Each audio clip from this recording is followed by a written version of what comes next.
हुण मैं चुप नहीं रहूंगी। बस हुण मेरे जेठ दीयां हरकतां बहुत हो चुकियां हन। मैं अगली रात नौकरानी नूं नींद दी गोली खिलाउण दा बहाना कीता ते अपने बैड ते सुला दिता ताकि मेरे जेठ नूं इह लगे कि नौकरानी सोई हुई है ते मैं खुद छिप गई सी। नौकरानी नूं मैं पहलां ही सब कुछ दस चुकी सी। ਉਹ ਇਹ ਸੱਚ ਜਾਣਨ ਦੀ ਵਜ੍ਹਾ ਨਾਲ ਮੇਰੀ ਮਦਦ ਕਰਨ ਲਈ ਤਿਆਰ ਹੋ ਗਈ ਸੀ। ਮੈਂ ਸੋਫੇ ਦੇ ਪਿੱਛੇ ਲੁਕ ਗਈ ਸੀ। ਮੈਂ ਕਮਰੇ ਨੂੰ ਤਾਲਾ ਵੀ ਨਹੀਂ ਲਗਾਇਆ ਸੀ ਤੇ ਦਰਵਾਜ਼ੇ ਨੂੰ ਇਦਾਂ ਹੀ ਬੰਦ ਕਰ ਦਿੱਤਾ ਸੀ।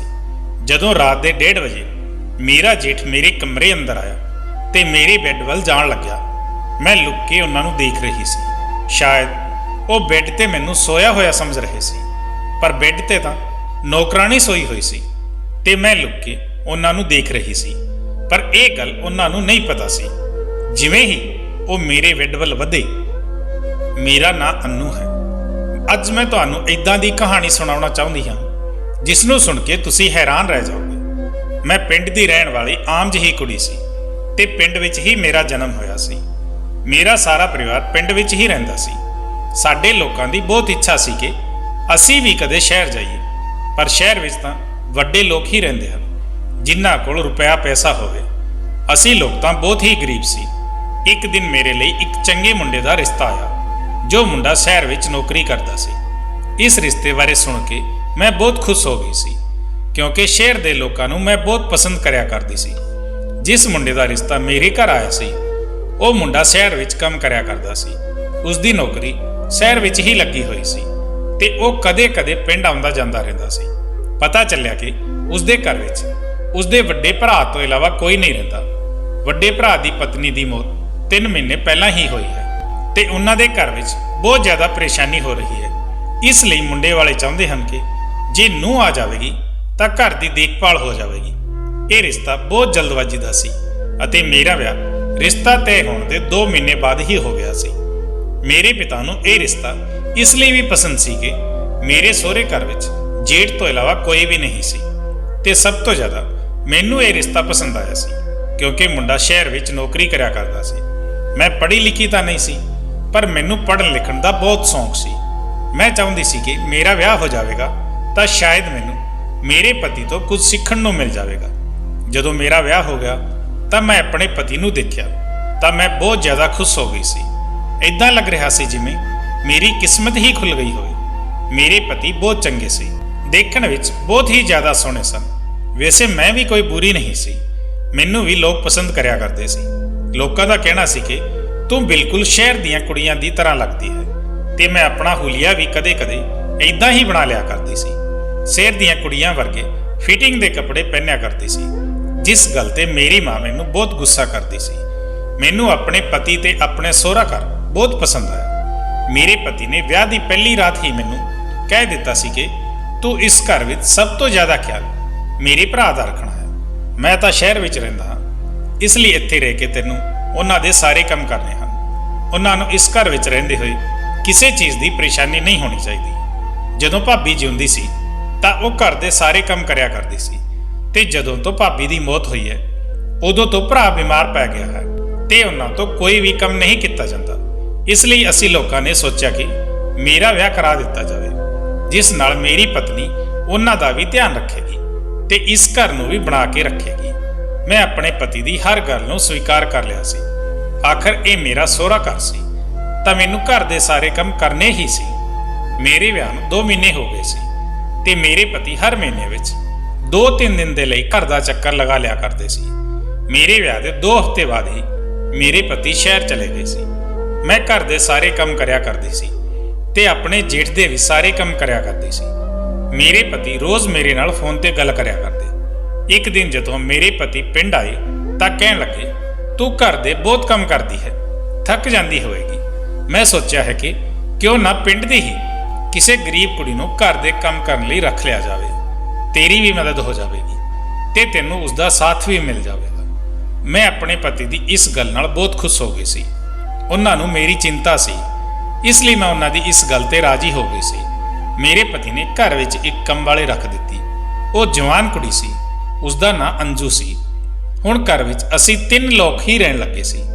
मेरे घर विच मेरे अलावा एक मेरा जेठ ते दूजी कम वाली कुड़ी सी जो कि मेरी ही उम्र दी सी।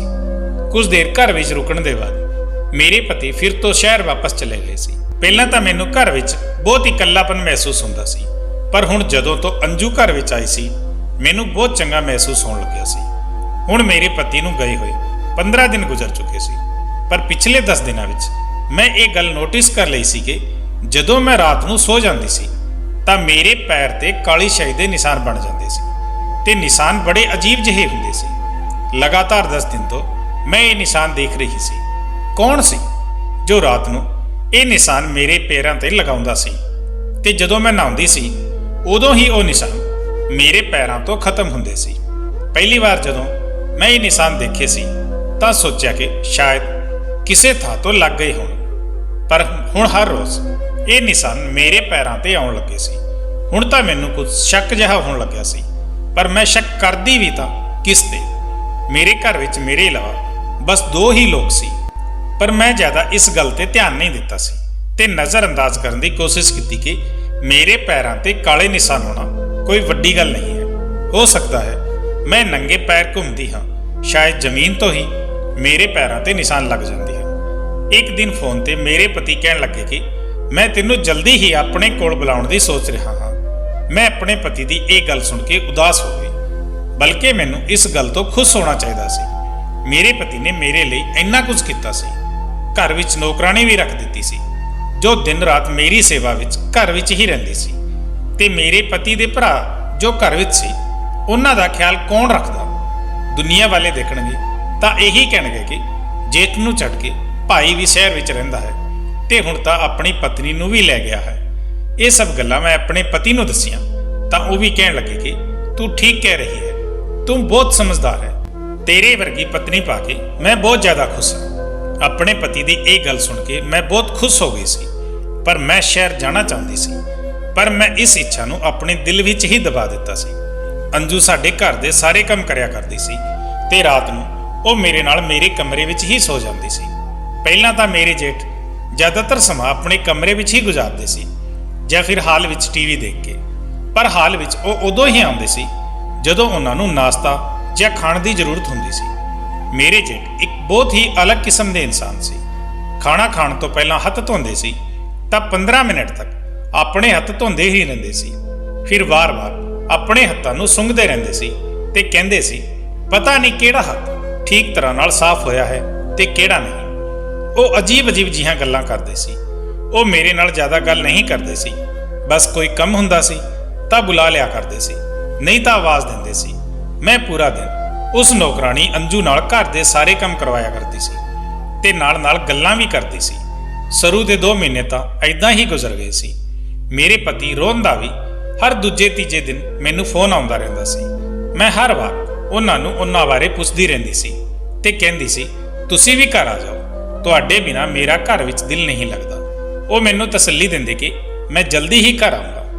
ਜਦੋਂ ਕਦੇ ਮੈਂ ਨੌਕਰਾਣੀ ਨੂੰ ਮੇਰੇ ਜੇਠ ਦੇ ਕਮਰੇ ਦੀ ਸਫਾਈ ਕਰਨ ਨੂੰ ਕਹਿੰਦੀ ਤਾਂ ਉਹ ਮਨਾ ਕਰ ਦਿਆ ਕਰਦੀ ਸੀ। ਉਹ ਕਹਿੰਦੀ ਸੀ ਕਿ ਭਾਬੀ ਤੁਸੀਂ ਵੀ ਮੇਰੇ ਨਾਲ ਸਾਹਿਬ ਦੇ ਕਮਰੇ ਵਿੱਚ ਚਲੋ, ਮੈਨੂੰ ਸਾਹਿਬ ਤੋਂ ਬਹੁਤ ਡਰ ਲੱਗਦਾ ਹੈ। ਉਹ ਬਾਰ-ਬਾਰ ਮੇਰੇ ਤੋਂ ਆਪਣੇ ਕਮਰੇ ਵਿੱਚ ਝਾੜੂ ਲਗਾਉਂਦੇ ਰਹਿੰਦੇ ਹਨ ਤੇ ਕਈ ਵਾਰ ਮੇਰੇ ਤੋਂ ਬੈੱਡ ਦੀ ਚਾਦਰ ਵੀ ਬਦਲਾਉਂਦੇ ਹਨ। ਕਹਿੰਦੇ ਹਨ ਕਿ ਤੂੰ ਠੀਕ ਢੰਗ ਨਾਲ ਕੋਈ ਕੰਮ ਨਹੀਂ ਕਰਦੀ, ਤੈਨੂੰ ਸਫਾਈ ਕਰਨਾ ਨਹੀਂ ਆਉਂਦਾ। ਮੈਂ ਨੌਕਰਾਣੀ ਦੀ ਗੱਲ ਸੁਣ ਕੇ ਹੱਸਣ ਲੱਗੀ ਤੇ ਕਹਿਣ ਲੱਗੀ ਕਿ ਉਹ ਥੋੜੇ ਅਲੱਗ ਕਿਸਮ ਦੇ ਇਨਸਾਨ ਹਨ, ਉਹਨਾਂ ਨੂੰ ਵਹਿਮ ਜ਼ਿਆਦਾ ਰਹਿੰਦਾ ਹੈ। ਸ਼ਾਇਦ ਆਪਣੀ ਪਤਨੀ ਦੇ ਮਰਨ ਤੋਂ ਬਾਅਦ ਉਹ ਇਦਾਂ ਹੋ ਗਏ ਹਨ। ਤਾਂ ਉਹ ਕਹਿਣ ਲੱਗੀ ਨਹੀਂ ਭਾਬੀ ਮੈਨੂੰ ਤਾਂ ਉਹ ਆਦਮੀ ਠਰਕੀ ਲੱਗਦਾ ਹੈ, ਉਹਨਾਂ ਦੀ ਨਜ਼ਰ ਚੰਗੀ ਨਹੀਂ ਹੈ।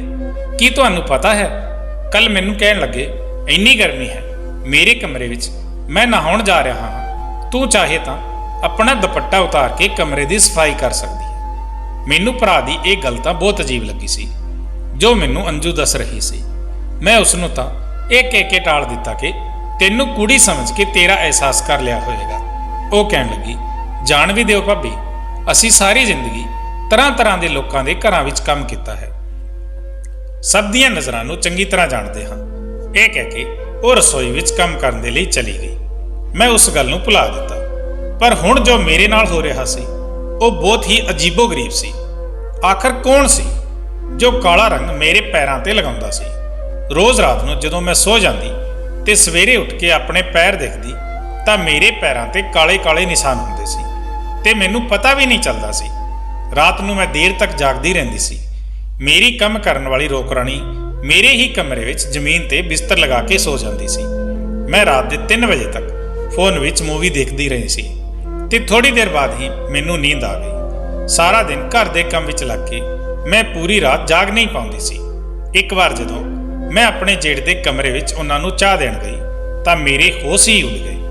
ਉਹ ਕਾਲੀ ਸਿਆਹੀ ਨੂੰ ਉਂਗਲੀ ਵਿੱਚ ਲਗਾਈ ਖਾਲੀ ਕਾਗਜ਼ ਤੇ ਕੁਝ ਟੇਢੀ ਲਕੀਰਾਂ ਖਿੱਚ ਰਹੇ ਸੀ। ਮੈਂ ਤਾਂ ਸ਼ਾਮ ਦੀ ਚਾਹ ਉਹਨਾਂ ਦੇ ਕਮਰੇ ਵਿੱਚ ਲੈ ਕੇ ਗਈ ਸੀ, ਪਰ ਜੋ ਦੇਖ ਚੁੱਕੀ ਸੀ ਮੇਰੇ ਹੋਸ਼ ਉਡਾਉਣ ਦੇ ਲਈ ਉਹ ਬਹੁਤ ਸੀ। ਜਦੋਂ ਉਹਨਾਂ ਦੀ ਨਜ਼ਰ ਮੇਰੇ ਤੇ ਪਈ ਤਾਂ ਉਹ ਅਚਾਨਕ ਹੀ ਘਬਰਾ ਗਏ ਤੇ ਫਿਰ ਮੈਨੂੰ ਦੇਖ ਕੇ ਗੁੱਸੇ ਨਾਲ ਕਹਿਣ ਲੱਗੇ, ਤੂੰ ਬਿਨਾਂ ਪੁੱਛੇ ਮੇਰੇ ਕਮਰੇ ਵਿੱਚ ਕਿਉਂ ਆ ਜਾਂਦੀ ਹੈ? ਕੀ ਤੈਨੂੰ ਕਿਸੇ ਨੇ ਇਹ ਨਹੀਂ ਸਿਖਾਇਆ ਕਿ ਕਿਸੇ ਦੇ ਕਮਰੇ ਵਿੱਚ ਬਿਨਾਂ ਇਜਾਜ਼ਤ ਨਹੀਂ ਜਾਣਾ ਚਾਹੀਦਾ? ਇਜਾਜ਼ਤ ਮਿਲਣ ਤੇ ਹੀ ਅੰਦਰ ਆਉਂਦੇ ਹਾਂ। ਪਹਿਲੀ ਵਾਰ ਉਹਨਾਂ ਨੇ ਮੇਰੇ ਨਾਲ ਇਸ ਅੰਦਾਜ਼ ਵਿੱਚ ਗੱਲ ਕੀਤੀ ਸੀ। ਮੇਰਾ ਤਾਂ ਰੰਗ ਹੀ ਫਿੱਕਾ ਪੈ ਗਿਆ ਸੀ। ਮੈਂ ਵਾਪਸ ਪਲਟ ਕੇ ਸਿੱਧਾ ਆਪਣੇ ਕਮਰੇ ਵਿੱਚ ਆ ਗਈ ਸੀ ਤੇ ਚਾਹ ਉੱਥੇ ਹੀ ਉਹਨਾਂ ਦੇ ਕਮਰੇ ਵਿੱਚ ਰੱਖੀ ਹੋਈ ਟੇਬਲ ਤੇ ਰੱਖ ਕੇ ਆ ਗਈ ਸੀ। ਮੇਰੇ ਦਿਲ ਦੀ ਧੜਕਨ ਤੇਜ਼-ਤੇਜ਼ ਚੱਲ ਰਹੀ ਸੀ। ਇਦਾਂ ਲੱਗ ਰਿਹਾ ਸੀ ਜਿਵੇਂ ਮੇਰੇ ਸੀਨੇ ਤੋਂ ਦਿਲ ਨਿਕਲ ਕੇ ਬਾਹਰ ਆ ਜਾਵੇਗਾ। ਮੈਨੂੰ ਆਪਣੇ ਪੈਰਾਂ ਤੇ ਲੱਗੀ ਸ਼ਾਈ ਦੇ ਨਿਸ਼ਾਨ ਯਾਦ ਆ ਰਹੇ ਸੀ। ਤਾਂ ਕੀ ਉਹ ਨਿਸ਼ਾਨ ਮੇਰੇ ਜੇਠ ਨੇ ਹੀ ਮੇਰੇ ਪੈਰਾਂ ਤੇ?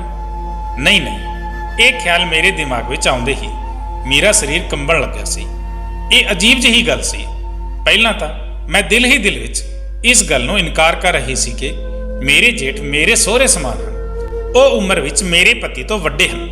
ਮੈਂ ਉਹਨਾਂ ਬਾਰੇ ਵਿੱਚ ਇਦਾਂ ਕਿਵੇਂ ਸੋਚ ਸਕਦੀ ਹਾਂ? ਪਰ ਸੱਚ ਇਹੀ ਸੀ ਕਿ ਮੇਰੇ ਪੈਰਾਂ ਤੇ ਜੋ ਇਹ ਨਿਸ਼ਾਨ ਹੁੰਦੇ ਸੀ, ਮੇਰੇ ਜੇਠ ਵੀ ਉਸੇ ਰੰਗ ਦੀ ਸਿਆਹੀ ਨਾਲ ਕਾਗਜ਼ ਤੇ ਕੁਝ ਲਕੀਰਾਂ ਖਿੱਚ ਰਹੇ ਸੀ। ਇੱਕ ਵਾਰ ਮੈਂ ਆਪਣੇ ਕਮਰੇ ਤੋਂ ਨਿਕਲ ਕੇ ਰਸੋਈ ਵਿੱਚ ਗਈ ਤਾਂ ਮੇਰਾ ਜੇਠ ਨੌਕਰਾਣੀ ਦੇ ਬਿਲਕੁਲ ਪਿੱਛੇ ਹੀ ਖੜਾ ਹੋਇਆ ਸੀ। ਉਹ ਧਿਆਨ ਨਾਲ ਚੁੱਲ੍ਹੇ ਤੇ ਦਾਲ ਪਕਾ ਰਹੀ ਸੀ। ਉਹ ਉਸਦੇ ਇੰਨੇ ਕੋਲ ਸੀ ਕਿ ਸ਼ਾਇਦ 1 ਇੰਚ ਦਾ ਫਾਸਲਾ ਹੋਵੇ। ਮੈਨੂੰ ਗੱਲ ਬਹੁਤ ਅਜੀਬ ਜਿਹੀ ਲੱਗ ਰਹੀ ਸੀ ਤੇ ਨੌਕਰਾਣੀ ਨੂੰ ਇਹ ਗੱਲ ਨਹੀਂ ਪਤਾ ਸੀ ਕਿ ਉਹ ਉਸਦੇ ਪਿੱਛੇ ਖੜਾ ਹੋਇਆ ਹੈ। ਇਸ ਦਾ ਮਤਲਬ ਕਿ ਨੌਕਰਾਣੀ ਉਸ ਦਿਨ ਠੀਕ ਹੀ ਕਹਿ ਰਹੀ ਸੀ ਕਿ ਮੇਰੇ ਜੇਠ ਦੀ ਨਜ਼ਰ ਤੇ ਨੀਅਤ ਚੰਗੀ ਨਹੀਂ ਹੈ। ਮੈਂ ਰਸੋਈ ਵਿੱਚ ਚਲੀ ਗਈ ਤੇ ਆਪਣੇ ਜੇਠ ਨੂੰ ਕਿਹਾ, ਭਰਾ ਜੀ ਤੁਸੀਂ ਇੱਥੇ ਕੀ ਕਰ ਰਹੇ ਹੋ? ਕਿਉਂਕਿ ਮੈਂ ਉਹਨਾਂ ਨੂੰ ਅੱਜ ਤੋਂ ਪਹਿਲਾਂ ਕਦੇ ਰਸੋਈ ਵਿੱਚ ਨਹੀਂ ਦੇਖਿਆ ਸੀ। ਮੇਰੀ ਆਵਾਜ਼ ਸੁਣ ਕੇ ਬੁਰੀ ਤਰ੍ਹਾਂ ਨਾਲ ਘਬਰਾ ਗਏ। ਮੈਨੂੰ ਰਸੋਈ ਵਿੱਚ ਦੇਖ ਕੇ ਉਹਨਾਂ ਦੇ ਹੋਸ਼ ਉੱਡ ਗਏ ਸੀ। ਮੇਰੀ ਆਵਾਜ਼ ਤੇ ਅੰਜੂ ਵੀ ਖਾਣਾ ਛੱਡ ਕੇ ਮੈਨੂੰ ਦੇਖਣ ਲੱਗੀ ਸੀ। ਉਹ ਮੇਰੇ ਜੇਠ ਦੇ ਰਸੋਈ ਵਿੱਚ ਆਉਣ ਤੋਂ ਬੇਖਬਰ ਸੀ ਤੇ ਭਰਾ ਵੀ ਅਜੀਬ ਜਿਹੀ ਨਜ਼ਰਾਂ ਨਾਲ ਸਾਨੂੰ ਦੋਵਾਂ ਨੂੰ ਦੇਖ ਰਹੇ ਸੀ। ਮੈਂ ਅੰਜੂ ਨੂੰ ਨਜ਼ਰਅੰਦਾਜ਼ ਕੀਤਾ ਤੇ ਆਪਣੇ ਜੇਠ ਨੂੰ ਰਸੋਈ ਵਿੱਚ ਆਉਣ ਦੀ ਵਜ੍ਹਾ ਪੁੱਛਣ ਲੱਗੀ। ਉਹ ਕਹਿਣ ਲੱਗੀ ਕਿ ਮੈਂ ਇਸ ਨੌਕਰਾਣੀ ਨੂੰ ਕੰਮ ਤੋਂ ਹਟਾਉਣਾ ਚਾਹੁੰਦਾ ਹਾਂ। ਮੈਂ ਬਹੁਤ ਦਿਨਾਂ ਤੋਂ ਦੇਖ ਰਿਹਾ ਹਾਂ ਕਿ ਇਹ ਬਹੁਤ ਗੰਦਗੀ ਨਾਲ ਸਾਡੇ ਘਰ ਦਾ ਕੰਮ ਕਰਦੀ ਹੈ। ਇਸ ਦੇ ਅੰਦਰ ਬਿਲਕੁਲ ਵੀ ਸਫਾਈ ਨਹੀਂ ਹੈ। ਹੁਣ ਹੀ ਇਹ ਝਾੜੂ ਲਗਾ ਕੇ ਆਈ ਹੈ ਤੇ ਬਿਨਾਂ ਹੱਥ ਧੋਏ ਹੀ ਇਹ ਖਾਣਾ ਬਣਾ ਰਹੀ ਹੈ। ਇਸ ਦੇ ਹੱਥ ਗੰਦੇ ਹਨ। ਅੰਜੂ ਕੁਝ ਪਰੇਸ਼ਾਨ ਜਿਹੀ ਹੋ ਗਈ ਸੀ।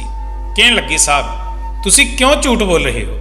ਮੈਂ ਰਸੋਈ ਵਿੱਚ ਆਉਣ ਤੋਂ ਪਹਿਲਾਂ ਹੀ ਹੱਥ ਧੋਏ ਹਨ। ਉਸ ਦੇ ਬਾਅਦ ਹੀ ਖਾਣਾ ਬਣਾਉਣਾ ਸ਼ੁਰੂ ਕੀਤਾ ਹੈ। ਮੇਰਾ ਜੇਠ ਤਾਂ ਉਸ ਨੌਕਰਾਣੀ ਨਾਲ ਬਹਿਸ ਕਰਨ ਤੇ ਉਤਰ ਆਇਆ ਸੀ। ਕਹਿਣ ਲੱਗਿਆ ਕਿ ਤੂੰ ਝੂਠ ਬੋਲ ਰਹੀ ਹੈ। ਮੇਰੇ ਭਰਾ ਦੇ ਪੈਸੇ ਹਰਾਮ ਦੇ ਨਹੀਂ ਹਨ।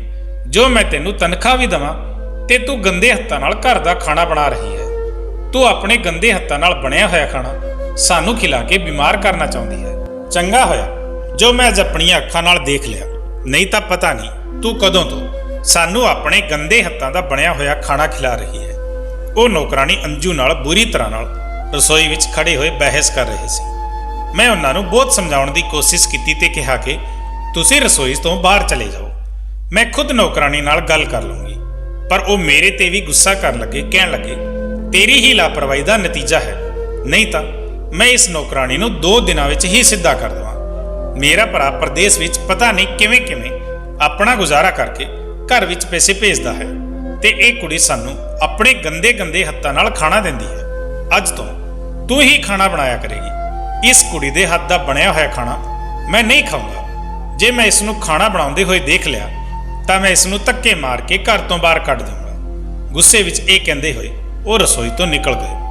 ਅੰਜੂ ਤਾਂ ਰੋਣ ਲੱਗ ਪਈ ਸੀ। ਕਹਿਣ ਲੱਗੀ, ਹੁਣ ਮੈਨੂੰ ਇੱਥੇ ਕੰਮ ਨਹੀਂ ਕਰਨਾ। ਪੈਸੇ ਲੈਂਦੇ ਹਾਂ ਤਾਂ ਆਪਣੀ ਮਿਹਨਤ ਦੇ ਲੈਂਦੇ ਹਾਂ। ਅਸੀਂ ਆਪਣੀ ਇੱਜ਼ਤ ਨਹੀਂ ਵੇਚ ਰੱਖੀ।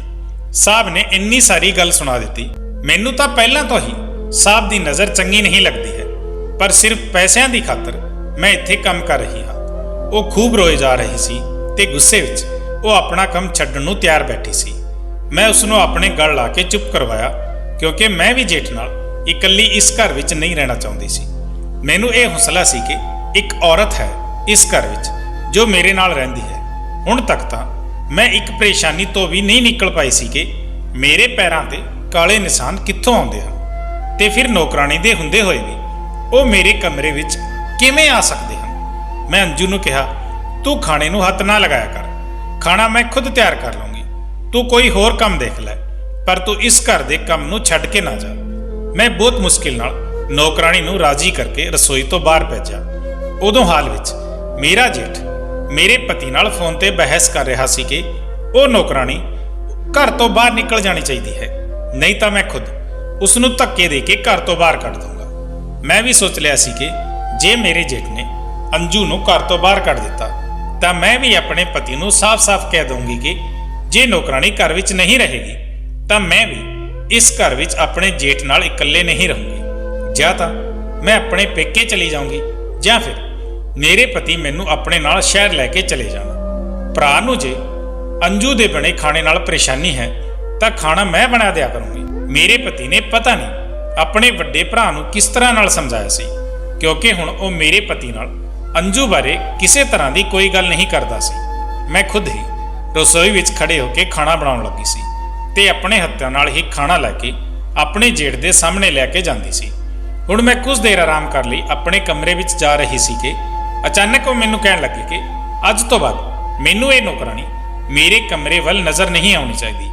ਅੱਜ ਤੋਂ ਬਾਅਦ ਮੇਰੇ ਸਾਰੇ ਕੰਮ ਤੇ ਮੇਰੇ ਕਮਰੇ ਦੀ ਸਫਾਈ ਵੀ ਤੂੰ ਹੀ ਕਰਿਆ ਕਰੇਗੀ। ਇਹ ਸੁਣ ਕੇ ਮੈਂ ਹਾਂ ਕਰਦੇ ਹੋਏ ਸਿਰ ਹਿਲਾ ਦਿੱਤਾ। ਮੈਂ ਕਿਹਾ, ਠੀਕ ਹੈ ਭਾਈ ਜੀ ਤੁਹਾਡੇ ਸਾਰੇ ਕੰਮ ਮੈਂ ਖੁਦ ਹੀ ਕਰਿਆ ਕਰੂੰਗੀ। ਮੈਂ ਸੋਚਿਆ ਕਿ ਭਰਾ ਹੁਣੇ ਅੰਜੂ ਦੇ ਗੁੱਸੇ ਵਿੱਚ ਹੈ, 2-4 ਦਿਨ ਕੰਮ ਕਰ ਦਿੰਦੀ ਹਾਂ, ਫਿਰ ਖੁਦ ਹੀ ਠੀਕ ਹੋ ਜਾਣਗੇ। ਪਰ ਮੈਨੂੰ ਕੀ ਪਤਾ ਸੀ ਕਿ ਉਹਨਾਂ ਦਾ ਮੈਨੂੰ ਆਪਣੇ ਕਮਰੇ ਵਿੱਚ ਬੁਲਾਉਣ ਦਾ ਕੀ ਮਕਸਦ ਸੀ। ਅਗਲੇ ਦਿਨ ਮੈਂ ਜੇਠ ਦੇ ਕਮਰੇ ਵਿੱਚ ਉਹਨਾਂ ਦੇ ਕਮਰੇ ਦੀ ਸਫਾਈ ਕਰਨ ਦੇ ਲਈ ਚਲੀ ਗਈ। ਪਹਿਲਾਂ ਮੈਂ ਉਹਨਾਂ ਦਾ ਦਰਵਾਜ਼ਾ ਖੜਕਾਇਆ ਤਾਂ ਕਿ ਮੈਂ ਉਹਨਾਂ ਦੇ ਕਮਰੇ ਦੀ ਸਫਾਈ ਕਰ ਸਕਾਂ ਤੇ ਉਹ ਕਮਰੇ ਤੋਂ ਬਾਹਰ ਨਿਕਲ ਜਾਣ। ਮੈਂ ਦੇਖਿਆ ਕਿ ਉਹ ਫਿਰ ਤੋਂ ਕਾਲੀ ਸਿਆਹੀ ਵਿੱਚ ਉਂਗਲੀ ਡੁਬੋ ਕੇ ਇੱਕ ਹੋਰ ਸਫੇਦ ਕਾਗਜ਼ ਤੇ ਲਕੀਰ ਖਿੱਚ ਰਹੀ ਸੀ।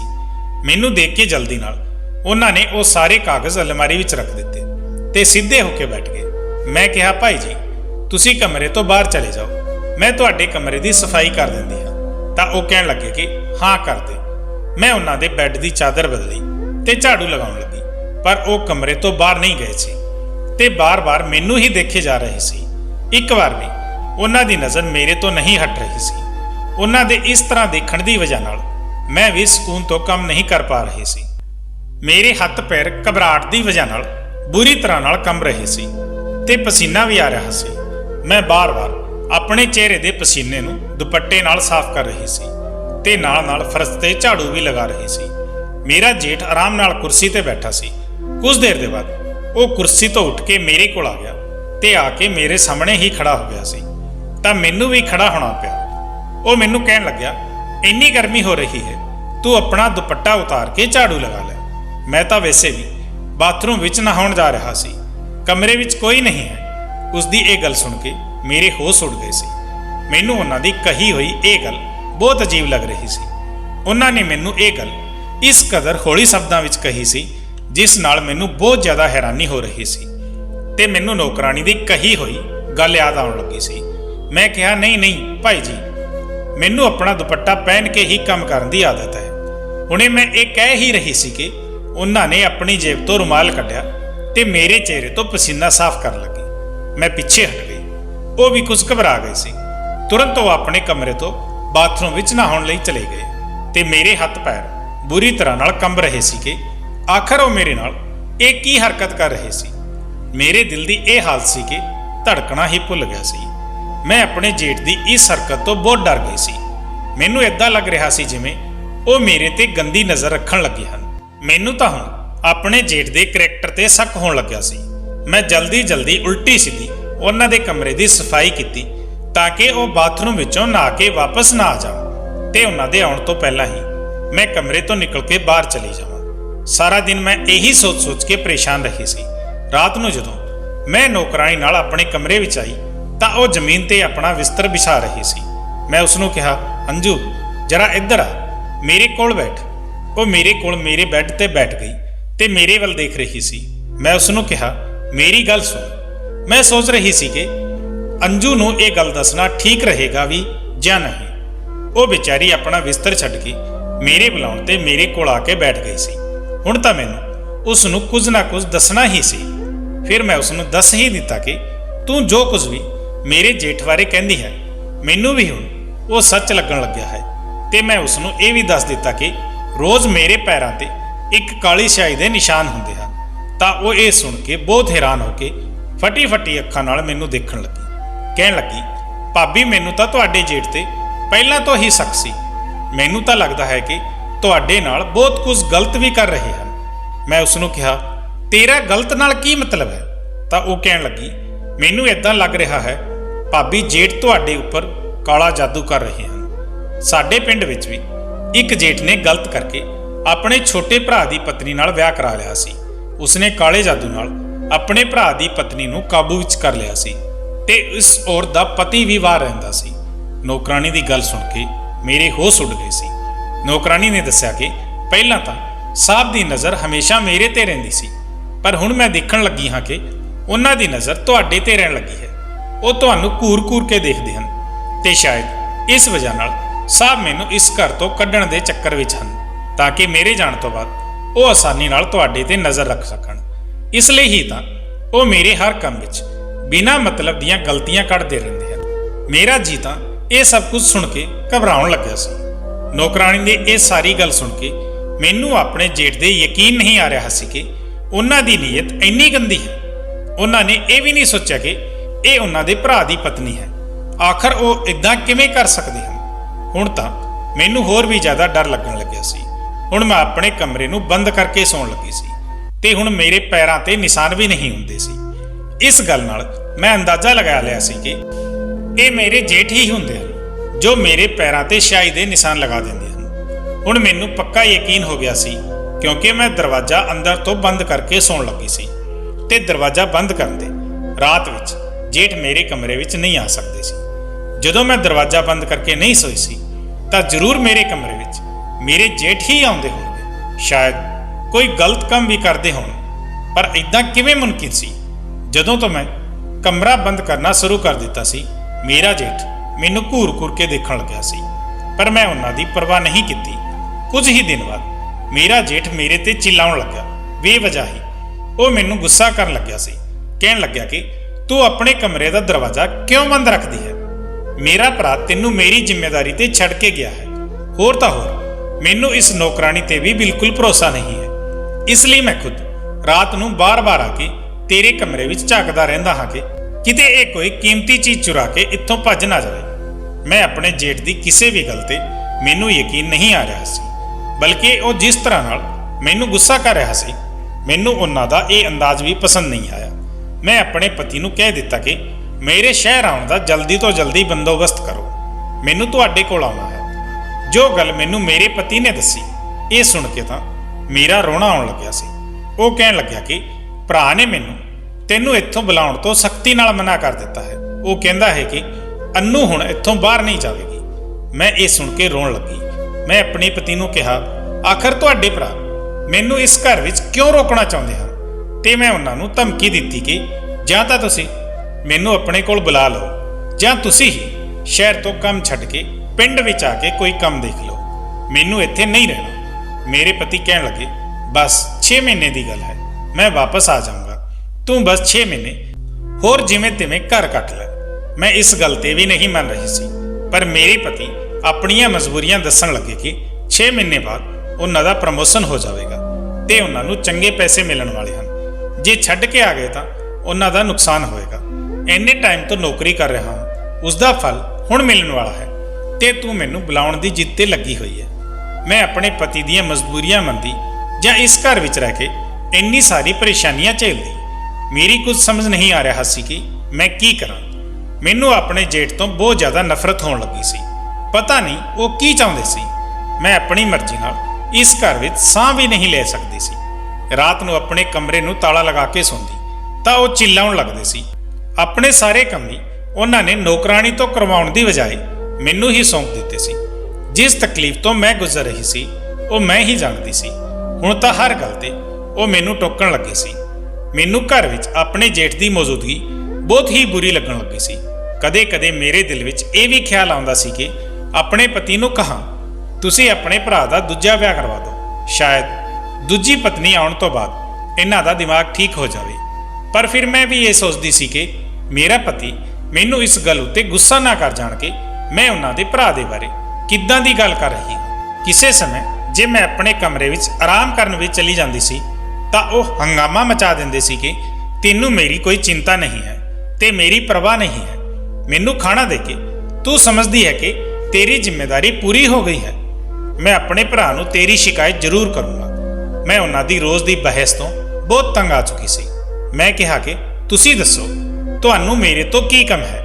ਮੈਂ ਤੁਹਾਡਾ ਕਮਰਾ ਵੀ ਖੁਦ ਸਾਫ਼ ਕਰਨ ਲੱਗੀ ਹਾਂ, ਤੁਹਾਡੇ ਸਾਰੇ ਕੰਮ ਵੀ ਖੁਦ ਕਰਦੀ ਹਾਂ, ਖਾਣਾ ਚਾਹ ਸਭ ਕੁਝ ਤੁਹਾਨੂੰ ਸਮੇਂ ਤੇ ਦਿੰਦੀ ਹਾਂ। ਇਸ ਦੇ ਇਲਾਵਾ ਮੇਰੀ ਹੋਰ ਕੀ ਜ਼ਿੰਮੇਵਾਰੀ ਹੈ? ਤਾਂ ਮੇਰਾ ਜੇਠ ਕਹਿਣ ਲੱਗਿਆ ਕਿ ਤੂੰ ਮੇਰੇ ਕੋਲ ਬੈਠ ਕੇ ਮੇਰੇ ਨਾਲ ਗੱਲ ਨਹੀਂ ਕਰਦੀ ਹੈ, ਮੈਨੂੰ ਸਮਾਂ ਨਹੀਂ ਦਿੰਦੀ। ਆਖਰ ਮੈਂ ਉਹਨਾਂ ਦੇ ਛੋਟੇ ਭਰਾ ਦੀ ਪਤਨੀ ਹੋ ਕੇ ਉਹਨਾਂ ਨਾਲ ਕੀ ਗੱਲ ਕਰਦੀ ਤੇ ਉਹਨਾਂ ਨੂੰ ਕਿਸ ਤਰ੍ਹਾਂ ਨਾਲ ਸਮਾਂ ਦਿੰਦੀ? ਇਹ ਕੰਮ ਮੇਰੇ ਲਈ ਬਹੁਤ ਮੁਸ਼ਕਲ ਸੀ ਕਿ ਮੈਂ ਬੈਠ ਕੇ ਉਹਨਾਂ ਨਾਲ ਗੱਲ ਕਰਾਂ। ਭਲਾ ਮੈਂ ਉਹਨਾਂ ਨਾਲ ਕੀ ਗੱਲ ਕਰ ਸਕਦੀ ਸੀ? ਉਹਨਾਂ ਨੂੰ ਖੁਦ ਹੀ ਇਹ ਸੋਚਣਾ ਚਾਹੀਦਾ ਸੀ। ਨਾ ਹੀ ਕੋਈ ਉਹਨਾਂ ਦਾ ਦੋਸਤ ਸੀ ਕਿ ਉਹ ਘਰ ਤੋਂ ਬਾਹਰ ਆਉਂਦੇ ਜਾਂਦੇ, ਜਾਂ ਫਿਰ ਉਹਨਾਂ ਦਾ ਕੋਈ ਦੋਸਤ ਘਰ ਵਿੱਚ ਆਉਂਦਾ। ਘਰ ਵਿੱਚ ਨਾ ਹੀ ਕੋਈ ਆਲੇ ਦੁਆਲੇ ਤੋਂ ਆਉਂਦਾ ਸੀ ਤੇ ਨਾ ਹੀ ਉਹਨਾਂ ਦਾ ਕੋਈ ਰਿਸ਼ਤੇਦਾਰ ਆਉਂਦਾ ਸੀ। ਪਿੰਡ ਵਿੱਚ ਵੀ ਉਹਨਾਂ ਦੇ ਖੜਕ ਵਿਵਹਾਰ ਦੇ ਚਰਚੇ ਆਮ ਸੀ। ਲੋਕ ਉਹਨਾਂ ਨਾਲ ਗੱਲ ਕਰਨ ਤੋਂ ਪਹਿਲਾਂ ਜਾਂ ਤਾਂ ਡਰ ਜਾਂਦੇ ਸੀ ਜਾਂ ਫਿਰ ਘਬਰਾ ਜਾਂਦੇ ਸੀ। ਇਸ ਵਾਰ ਮੈਂ ਉਹਨਾਂ ਦੀ ਗੱਲ ਨੂੰ ਸਾਫ਼ ਇਨਕਾਰ ਕਰ ਦਿੱਤਾ। ਮੈਂ ਕਿਹਾ ਕਿ ਤੁਸੀਂ ਮੇਰੀ ਸ਼ਿਕਾਇਤ ਮੇਰੇ ਪਤੀ ਨੂੰ ਲਗਾਉਣੀ ਹੈ ਤਾਂ ਤੁਸੀਂ ਸ਼ੌਂਕ ਨਾਲ ਮੇਰੀ ਸ਼ਿਕਾਇਤ ਲਗਾ ਸਕਦੇ ਹੋ, ਪਰ ਮੈਂ ਤੁਹਾਡੇ ਨਾਲ ਬੈਠ ਕੇ ਗੱਲ ਨਹੀਂ ਕਰ ਸਕਦੀ। ਇਸ ਘਰ ਦੀ ਨੂੰਹ ਹੋਣ ਦੇ ਨਾਤੇ ਮੈਂ ਜੋ ਕਰ ਸਕਦੀ ਹਾਂ ਉਹ ਕਰ ਰਹੀ ਹਾਂ। ਮੈਂ ਆਪਣੀ ਜ਼ਿੰਮੇਵਾਰੀ ਨੂੰ ਪੂਰੀ ਤਰ੍ਹਾਂ ਨਾਲ ਨਿਭਾ ਰਹੀ ਹਾਂ। ਇਸ ਤੋਂ ਜ਼ਿਆਦਾ ਦੀ ਉਮੀਦ ਤੁਸੀਂ ਮੇਰੇ ਤੋਂ ਨਾ ਹੀ ਰੱਖੋ ਤਾਂ ਚੰਗਾ ਹੋਵੇਗਾ। ਮੇਰੀ ਗੱਲ ਸੁਣ ਕੇ ਉਹ ਗੁੱਸੇ ਨਾਲ ਭੜਕ ਉੱਠੇ, ਪਰ ਮੈਨੂੰ ਕੁਝ ਨਹੀਂ ਬੋਲੇ। ਆਪਣੇ ਕਮਰੇ ਵਿੱਚ ਵਾਪਸ ਚਲੇ ਗਏ ਤੇ ਕਮਰੇ ਦੇ ਦਰਵਾਜ਼ੇ ਨੂੰ ਅੰਦਰ ਤੋਂ ਬੰਦ ਕਰ ਲਿਆ। ਨੌਕਰਾਣੀ ਵੀ ਉੱਥੇ ਖੜੀ ਹੋਈ ਸਾਰੀ ਗੱਲ ਸੁਣ ਰਹੀ ਸੀ। ਉਹ ਕਹਿਣ ਲੱਗੀ, ਭਾਬੀ ਤੁਸੀਂ ਉਹਨਾਂ ਦੇ ਨਾਲ ਬਿਲਕੁਲ ਠੀਕ ਕੀਤਾ ਹੈ। ਭਲਾ ਤੁਸੀਂ ਕੋਈ ਸਾਹਿਬ ਦੀ ਪਤਨੀ ਥੋੜੀ ਹੋ ਜੋ ਘੰਟਾ ਉਹਨਾਂ ਨਾਲ ਗੱਲ ਕਰਦੀ ਰਹੋ। ਮੈਨੂੰ ਨੌਕਰਾਣੀ ਦੀ ਗੱਲ ਬਿਲਕੁਲ ਸਹੀ ਲੱਗੀ। ਮੇਰਾ ਭਲਾ ਕੀ ਰਿਸ਼ਤਾ ਸੀ ਜੋ ਮੈਂ ਉਹਨਾਂ ਨਾਲ ਬੈਠ ਕੇ ਗੱਲ ਕਰਦੀ? ਮੈਂ ਸੋਚਿਆ ਕਿ ਚੰਗਾ ਹੀ ਹੋਇਆ ਮੇਰਾ ਜੇਠ ਮੇਰੇ ਨਾਲ ਨਾਰਾਜ਼ ਹੋ ਗਿਆ। ਘੱਟ ਤੋਂ ਘੱਟ ਹੁਣ ਮੈਨੂੰ ਪਰੇਸ਼ਾਨ ਤਾਂ ਨਹੀਂ ਕਰੇਗਾ। ਉਸ ਹੀ ਰਾਤ ਜਦੋਂ ਅਸੀਂ ਲੋਕ ਸੋ ਗਏ ਤਾਂ ਰਾਤ ਨੂੰ ਜੋ ਮੇਰੇ ਨਾਲ ਹੋਇਆ ਉਸ ਤੋਂ ਮੈਂ ਬਹੁਤ ਜ਼ਿਆਦਾ ਡਰ ਗਈ ਸੀ। ਸਵੇਰੇ ਜਦੋਂ ਮੇਰੀ ਅੱਖ ਖੁੱਲੀ ਤਾਂ ਮੈਂ ਆਪਣੇ ਪੈਰਾਂ ਨੂੰ ਦੇਖਿਆ ਤਾਂ ਮੇਰੇ ਪੈਰਾਂ ਤੇ ਕਾਲੇ ਰੰਗ ਦੇ ਨਿਸ਼ਾਨ ਲੱਗੇ ਹੋਏ ਸੀ। ਨੌਕਰਾਣੀ ਹੁਣ ਤੱਕ ਸੋਈ ਹੋਈ ਸੀ। ਮੈਂ ਉਸ ਨੂੰ ਦੱਸਿਆ ਤਾਂ ਉਹ ਕਹਿਣ ਲੱਗੀ, ਭਾਬੀ ਮੇਰਾ ਸਿਰ ਦਰਦ ਨਾਲ ਭਾਰੀ ਹੋ ਰਿਹਾ ਹੈ। ਮੈਨੂੰ ਨੀਂਦ ਬਹੁਤ ਤੇਜ਼ ਆ ਰਹੀ ਹੈ। ਰਾਤ ਨੂੰ ਵੀ ਮੈਨੂੰ ਹੋਸ਼ ਨਹੀਂ ਰਿਹਾ ਕਿ ਮੈਂ ਕਿੱਥੇ ਸੋਈ ਹਾਂ ਤੇ ਕਿੱਥੇ ਨਹੀਂ। ਫਿਰ ਕਹਿਣ ਲੱਗੀ, ਹਾਂ ਭਾਬੀ ਮੈਨੂੰ ਯਾਦ ਆਇਆ, ਰਾਤ ਨੂੰ ਮੇਰੇ ਸਿਰ ਵਿੱਚ ਹਲਕਾ ਜਿਹਾ ਦਰਦ ਹੋ ਰਿਹਾ ਸੀ। ਸਾਹਿਬ ਨੇ ਮੈਨੂੰ ਇੱਕ ਸਿਰ ਦਰਦ ਦੀ ਗੋਲੀ ਦਿੱਤੀ ਸੀ। ਕਹਿਣ ਲੱਗੇ, ਇਹ ਖਾ ਲੈ, ਤੇਰੇ ਸਿਰ ਦਾ ਦਰਦ ਠੀਕ ਹੋ ਜਾਵੇਗਾ। ਪਰ ਪਤਾ ਨਹੀਂ ਉਹ ਗੋਲੀ ਖਾਂਦੇ ਹੀ ਮੈਨੂੰ ਬਹੁਤ ਤੇਜ਼ ਨੀਂਦ ਆਉਣ ਲੱਗੀ ਤੇ ਮੈਨੂੰ ਆਪਣਾ ਹੋਸ਼ ਵੀ ਨਹੀਂ ਰਿਹਾ। ਨੌਕਰਾਣੀ ਦੀ ਇਹ ਗੱਲ ਸੁਣ ਕੇ ਮੈਂ ਸੋਚਣ ਲੱਗੀ ਕਿ ਇਸਨੇ ਤਾਂ ਗੋਲੀ ਖਾਧੀ ਸੀ, ਪਰ ਮੈਂ ਤਾਂ ਕੁਝ ਇਦਾਂ ਦਾ ਨਹੀਂ ਖਾਧਾ ਸੀ। ਤਾਂ ਫਿਰ ਮੈਨੂੰ ਕਿਉਂ ਯਾਦ ਨਹੀਂ ਆਉਂਦਾ? ਆਖਰ ਕਿਉਂ ਮੇਰੇ ਪੈਰਾਂ ਤੇ ਇਹ ਨਿਸ਼ਾਨ ਹੁੰਦੇ ਹਨ? ਹੁਣ ਮੈਂ ਸੋਚ ਲਿਆ ਸੀ ਕਿ ਹੁਣ ਮੈਂ ਚੁੱਪ ਨਹੀਂ ਰਹੂੰਗੀ। ਬਸ ਹੁਣ ਮੇਰੇ ਜੇਠ ਦੀਆਂ ਹਰਕਤਾਂ ਬਹੁਤ ਹੋ ਚੁੱਕੀਆਂ ਹਨ। ਮੈਂ ਅਗਲੀ ਰਾਤ ਨੌਕਰਾਣੀ ਨੂੰ ਨੀਂਦ ਦੀ ਗੋਲੀ ਖਿਲਾਉਣ ਦਾ ਬਹਾਨਾ ਕੀਤਾ ਤੇ ਆਪਣੇ ਬੈੱਡ ਤੇ ਸੁਲਾ ਦਿੱਤਾ ਤਾਂ ਕਿ ਮੇਰੇ ਜੇਠ ਨੂੰ ਇਹ ਲੱਗੇ ਕਿ ਨੌਕਰਾਣੀ ਸੋਈ ਹੋਈ ਹੈ ਤੇ ਮੈਂ ਖੁਦ ਛੁਪ ਗਈ ਸੀ। ਨੌਕਰਾਣੀ ਨੂੰ ਪਹਿਲਾਂ ਹੀ ਸਭ ਕੁਝ ਦੱਸ ਚੁੱਕੀ ਸੀ। ਉਹ ਇਹ ਸੱਚ ਜਾਣਨ ਦੀ ਵਜ੍ਹਾ ਨਾਲ ਮੇਰੀ ਮਦਦ ਕਰਨ ਲਈ ਤਿਆਰ ਹੋ ਗਈ। ਮੈਂ ਸੋਫੇ ਦੇ ਪਿੱਛੇ ਲੁਕ ਗਈ ਸੀ। ਮੈਂ ਕਮਰੇ ਨੂੰ ਤਾਲਾ ਵੀ ਨਹੀਂ ਲਗਾਇਆ ਸੀ ਤੇ ਦਰਵਾਜ਼ੇ ਨੂੰ ਇਦਾਂ ਹੀ ਬੰਦ ਕਰ ਦਿੱਤਾ ਸੀ। ਜਦੋਂ ਰਾਤ ਦੇ 1:30 ਵਜੇ ਮੇਰਾ ਜੇਠ ਕਮਰੇ ਅੰਦਰ ਆਇਆ ਤੇ ਮੇਰੇ ਬੈੱਡ ਵੱਲ ਜਾਣ ਲੱਗਿਆ, ਮੈਂ ਲੁੱਕ ਕੇ ਉਹਨਾਂ ਨੂੰ ਦੇਖ ਰਹੀ ਸੀ। ਸ਼ਾਇਦ ਉਹ ਬੈੱਡ ਤੇ ਮੈਨੂੰ ਸੋਇਆ ਹੋਇਆ ਸਮਝ ਰਹੇ ਸੀ, ਪਰ ਬੈੱਡ ਤੇ ਤਾਂ ਨੌਕਰਾਣੀ ਸੋਈ ਹੋਈ ਸੀ। ਮੈਂ ਲੁੱਕ ਕੇ ਉਹਨਾਂ ਨੂੰ ਦੇਖ ਰਹੀ ਸੀ, ਪਰ ਇਹ ਗੱਲ ਉਹਨਾਂ ਨੂੰ ਨਹੀਂ ਪਤਾ ਸੀ। ਜਿਵੇਂ ਹੀ ਉਹ ਬੈੱਡ ਵੱਲ ਵਧੇ ਤਾਂ ਮੈਂ ਲਾਈਟ ਜਲਾ ਦਿੱਤੀ। ਮੇਰਾ ਜੇਠ ਬੈੱਡ ਤੋਂ ਪਿੱਛੇ ਹਟ ਗਿਆ। ਮੈਨੂੰ ਆਪਣੇ ਪਿੱਛੇ ਦੇਖ ਕੇ ਉਹ ਹੈਰਾਨ ਰਹਿ ਗਿਆ ਸੀ। ਪਰ ਉਦੋਂ ਅਚਾਨਕ ਕਮਰੇ ਵਿੱਚ 3 ਆਦਮੀ ਸੀ ਜਿਨ੍ਹਾਂ ਦੇ ਮੂੰਹ ਤੇ ਮਾਸਕ ਲੱਗਿਆ ਹੋਇਆ ਸੀ। ਉਹਨਾਂ ਨੇ ਮੇਰੇ ਤੇ ਮੇਰੇ ਜੇਠ ਦੇ ਹੱਥ ਬੰਨਣੇ ਸ਼ੁਰੂ ਕਰ ਦਿੱਤੇ। ਸਾਡੇ ਦੋਵਾਂ ਦੇ ਹੱਥ ਰੱਸੀ ਨਾਲ ਬੰਨਣੇ ਸ਼ੁਰੂ ਕੀਤੇ ਤੇ ਸਾਡੇ ਮੂੰਹ ਤੇ ਰੁਮਾਲ ਬੰਨ੍ਹ ਦਿੱਤਾ। ਅਸੀਂ ਦੋਵੇਂ ਆਪਣੇ ਆਪ ਨੂੰ ਛੁਡਾਉਣ ਦੀ ਬਹੁਤ ਕੋਸ਼ਿਸ਼ ਕਰ ਰਹੇ ਸੀ ਪਰ ਨਾਕਾਮ ਰਹੇ। ਪਤਾ ਨਹੀਂ ਇਹ ਲੋਕ ਕੌਣ ਸੀ। ਅਸੀਂ ਤਾਂ ਇਹਨਾਂ ਨੂੰ ਜਾਣਦੇ ਵੀ ਨਹੀਂ ਸੀ ਤੇ ਇਹ ਲੋਕ ਮੇਰੇ ਕਮਰੇ ਵਿੱਚ ਕੀ ਕਰ ਰਹੇ ਸੀ। ਮੇਰੀਆਂ ਅੱਖਾਂ ਤੋਂ ਬੇਬਸੀ ਦੇ ਹੰਝੂ ਨਿਕਲ ਰਹੇ ਸੀ। ਉਹਨਾਂ ਆਦਮੀ ਨੇ ਇੱਕ ਕੁਰਸੀ ਤੇ ਮੈਨੂੰ ਤੇ ਦੂਜੀ ਕੁਰਸੀ ਤੇ ਮੇਰੇ ਜੇਠ ਨੂੰ ਬਿਠਾ ਦਿੱਤਾ। ਮੇਰੇ ਜੇਠ ਨੂੰ ਵੀ ਰੱਸੇ ਨਾਲ ਬੰਨਿਆ ਹੋਇਆ ਸੀ। ਸਾਹਮਣੇ 3 ਆਦਮੀ ਖੜੇ ਹੋਏ ਸੀ ਤੇ ਮੇਰੀ ਅਲਮਾਰੀ ਤੋਂ ਸਾਰੇ ਗਹਿਣੇ ਤੇ ਪੈਸੇ ਕੱਢ ਰਹੇ ਸੀ। ਉਹ ਨੌਕਰਾਣੀ ਵੀ ਉਹਨਾਂ ਦੇ ਨਾਲ ਹੀ ਖੜੀ ਹੋਈ ਸੀ। ਇਹ ਸਾਰਾ ਖੇਡ ਉਸੇ ਦਾ ਹੀ ਰਚਾਇਆ ਹੋਇਆ ਸੀ। ਉਹ ਤਿੰਨੇ ਨੌਕਰਾਣੀ ਦੇ ਨਾਲ ਹੀ ਸੀ। ਕਹਿ ਰਹੇ ਸੀ ਕਿ ਅਸੀਂ ਤਾਂ ਪਤਾ ਨਹੀਂ ਕਦੋਂ ਦੇ ਇਸ ਘਰ ਤੋਂ ਹਰ ਚੀਜ਼ ਤੋਂ ਹੱਥ ਸਾਫ਼ ਕਰ ਚੁੱਕੇ ਹੁੰਦੇ, ਪਰ ਬਸ ਉਹ ਮੇਰਾ ਭਰੋਸਾ ਜਿੱਤਣਾ ਚਾਹੁੰਦੀ ਸੀ। ਉਸਨੇ ਦੱਸਿਆ ਕਿ ਉਹ ਜਾਣਬੁੱਝ ਕੇ ਮੇਰੇ ਦਿਲ ਵਿੱਚ ਮੇਰੇ ਜੇਠ ਦੇ ਖਿਲਾਫ ਸ਼ੱਕ ਪਾ ਰਹੀ ਸੀ। ਮੇਰੇ ਪੈਰਾਂ ਤੇ ਕਾਲੀ ਸ਼ਾਹੀ ਦੇ ਨਿਸ਼ਾਨ ਵੀ ਉਹੀ ਲਗਾਇਆ ਕਰਦੇ ਸੀ ਤਾਂ ਕਿ ਮੈਨੂੰ ਇਦਾਂ ਲੱਗੇ ਕਿ ਮੇਰਾ ਜੇਠ ਮੈਨੂੰ ਆਪਣੇ ਕਾਬੂ ਵਿੱਚ ਕਰਨ ਲਈ ਮੇਰੇ ਤੇ ਕੋਈ ਜਾਦੂ ਟੂਣਾ ਕਰਦਾ ਹੈ। ਤੇ ਫਿਰ ਦੂਜੇ ਪਾਸੇ ਉਹ ਮੇਰੇ ਜੇਠ ਨੂੰ ਵੀ ਮੇਰੇ ਖਿਲਾਫ ਭੜਕਾਇਆ ਕਰਦੀ ਸੀ। ਉਹਨਾਂ ਨੂੰ ਕਹਿੰਦੀ ਸੀ ਕਿ ਤੁਹਾਡੇ ਭਰਾ ਦੀ ਪਤਨੀ ਬਿਲਕੁਲ ਵੀ ਚੰਗੀ ਨਹੀਂ ਹੈ, ਉਹ ਤੁਹਾਨੂੰ ਸਮਾਂ ਦੇਣ ਲਈ ਤਿਆਰ ਨਹੀਂ ਹੈ, ਉਹ ਤੁਹਾਡੀ ਸੇਵਾ ਨਹੀਂ ਕਰਨਾ ਚਾਹੁੰਦੀ, ਬਸ ਤੁਹਾਨੂੰ ਇਸ ਘਰ ਵਿੱਚ ਆਪਣੇ ਪਤੀ ਦੀ ਵਜ੍ਹਾ ਨਾਲ ਝੇਲ ਰਹੀ ਹੈ।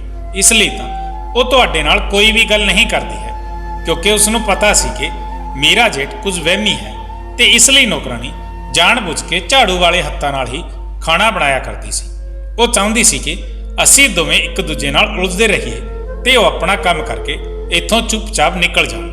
ਜਦੋਂ ਮੈਂ ਉਸਨੂੰ ਰਾਤ ਨੂੰ ਆਪਣੇ ਪਲਾਨ ਬਾਰੇ ਦੱਸਿਆ ਤਾਂ ਉਸਨੇ 3 ਮਰਦਾਂ ਨੂੰ ਬੁਲਾ ਲਿਆ ਜੋ ਉਸਦੇ ਗੈਂਗ ਦੇ ਹੀ ਸੀ। ਉਸਨੇ ਕੋਈ ਨੀਂਦ ਦੀ ਦਵਾਈ ਨਹੀਂ ਖਾਧੀ ਸੀ।